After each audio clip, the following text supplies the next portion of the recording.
So we have some spoilers for chapter 22 of Boruto Two Blue Vortex, and it seems like Jura has now entered the fray, which also means that Boruto's foretold death is now upon us, as seen by Kashin Koji. So we have a lot to discuss, but of course, let's start from the top. Now, based on what we're seeing here, Jura arrived on the battlefield using one of the clograms summoned by Ryu. And what's interesting about this is that he chose not to appear next to Boruto, which he could have done using the claw mark on Matsuri's body, because of course it's almost the same size as the claw mark on the clogram, so he could have done it if he really wanted to. So the real question is why? Why did Jura decide to appear next to Sarada and Mitsuki instead of next to Boruto? Now I've seen some comments about this, and people are saying that Jura cannot defeat Boruto, which I find a bit ridiculous, of course, because we have multiple statements saying that this isn't the case, such as Kashin Kochi's multiple statements saying that Jura will kill Boruto if they fought, which was first mentioned in chapter 13, then again in chapter 18, and then also back in chapter 21. So obviously it can't be the case that the reason why Jura didn't appear next to him is because he's afraid of Boruto. That interpretation doesn't make sense. I know why people say this, of course, because I've had some discussions where some argue that the reason why Jura sniped him back in chapter 13, I believe, is because he couldn't fight him 1v1.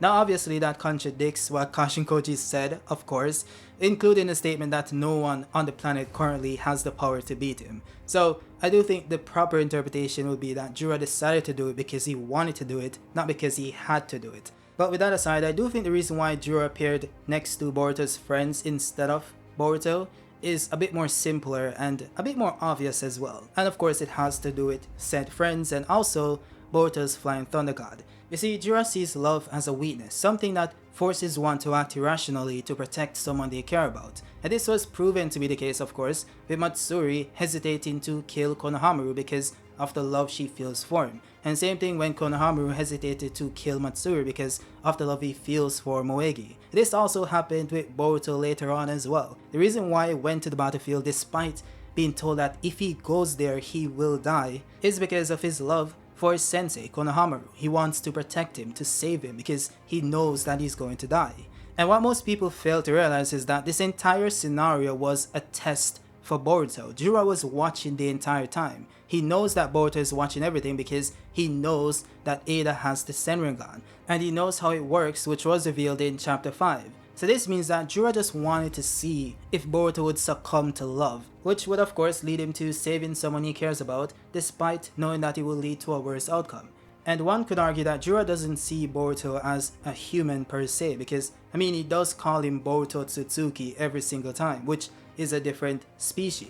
So while Jura knows that humans are weak to love and so are the Shinjus, he doesn't really know about the Otsutsuki's, and this might be his way to test Boruto to see if he'll fall victim to it as well. And based on what happened, which Boruto went to the battlefield to save Konohamaru, he now has his confirmation, which is why he wasn't surprised. So now this can inform how Jura approaches Boruto, because while Boruto isn't faster and stronger than Jura, he does have Flying Thunder God, which can allow him to escape whenever Jura catches him. So one way Jura can prevent that from happening is of course by taking an hostage. And luckily for him, and of course unfortunately for Boruto, he now has 3 to choose from: Sarada, Konohamaru, or Mitsuki. And since Sarada is currently out for the count, I think the person he might take hostage is Sarada. So Boruto has no choice but to stand and fight, which would of course lead to his demise. At least that's what I think.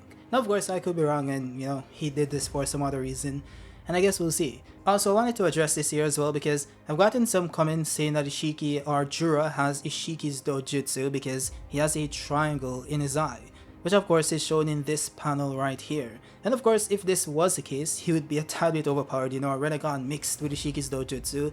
And it also would make sense to some extent because of course Ishiki's chakra was used in the process of creating the Shinju as stated by Boruto. So it would make sense that he might have Ishiki's powers or possibly even have the ability to manifest his dojutsu. But I want to caution this because this goes back to the entire Jigen thing once again. Many believe that Jigen had Ishiki's dojutsu because he also had 2 triangles in his eyes. It would make sense, of course. Jigen is Ishiki's vessel, of course, so he should be able to use his dojutsu, to some extent.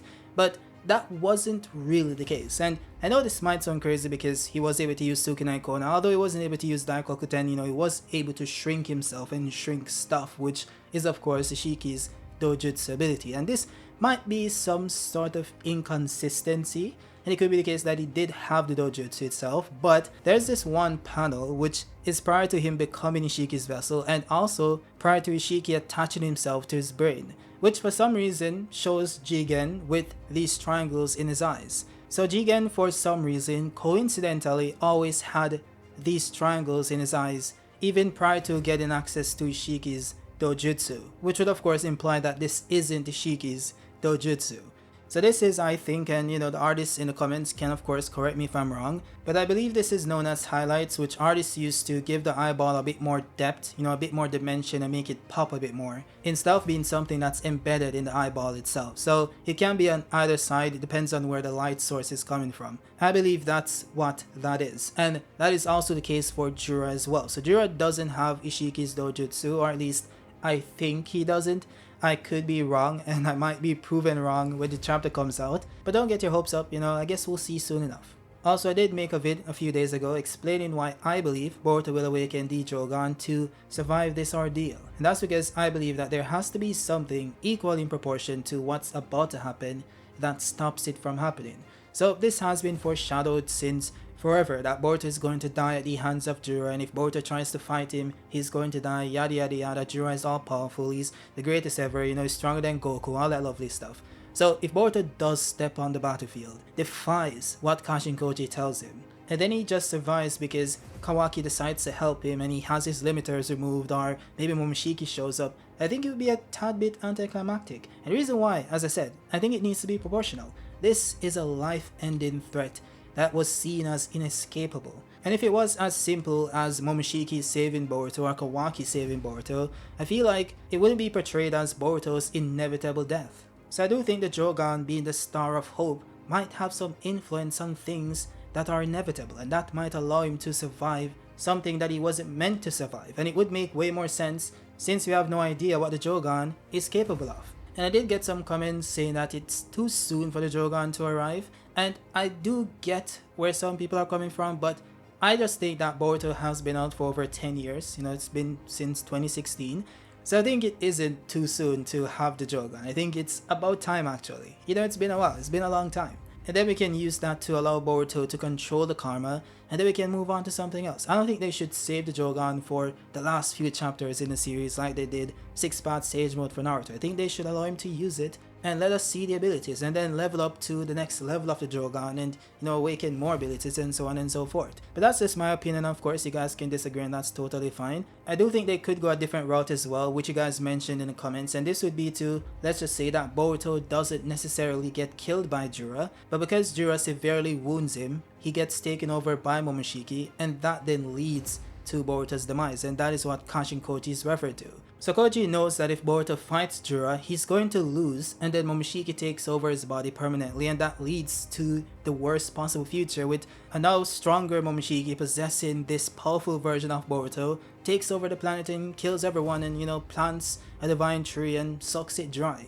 So going the route of Kashin Koji lying to Boruto and not being truthful about what he actually saw in the future is an interesting route to take, and I think it would make sense, and it has been supported multiple times, with Koji not telling Boruto about Himawari being the target of Jura, not telling Boruto that she has Kurama, not telling him that Yoda will die, or even that Konohamaru is about to get packed up by Matsuri, which is what led to Boruto going to save him. So there have been multiple hints towards Kashin Koji not being truthful with Boruto about the future he's seeing. So I think they can play on that as well, instead of going the entire Jogan route, and save that for later on. It depends on what they want to do, and either one is fine to me. With that said, let me know your thoughts down below. Do you think Boruto will, get saved by someone else, by Kawaki? Do you think get saved by Momoshiki, or awaken the Jogan and change his destiny with the Star of Hope or whatever? Or do you think Boruto is just gonna survive because, he's the MC?